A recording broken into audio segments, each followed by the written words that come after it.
నువ్వు చేయాల్సింది ఏంటి తెలుసా? నువ్వు ఆలోచించాలా, నా దగ్గరికి డబ్బు ఎందుకు రాదు, నేనెందుకు వ్యాపారం చేయలేను, నేనెందుకు ప్రార్థన చేయలేను, నేనెందుకు వర్ధిల్లలేను, నేనెందుకు ముందుకు వెళ్ళలేను. నువ్వు ఆలోచించాలి.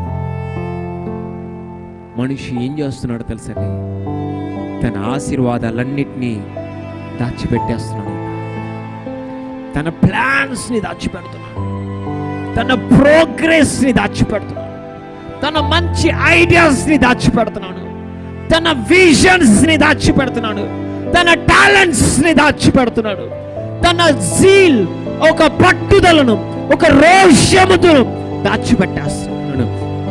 నీ ప్లాన్స్ నువ్వు దాచిపెట్టడానికి వీల్లేదు, నీ ప్రేయర్ నువ్వు దాచిపెట్టడానికి వీల్లేదు, నీ విజన్ నువ్వు దాచిపెట్టడానికి వీల్లేదు, నీ బిజినెస్ ఐడియాస్ ని నువ్వు దాచిపెట్టడానికి వీల్లేదు,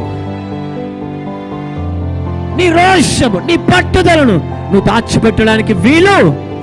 చెప్పాల వీలు, చెప్పాల వీలు లేదు.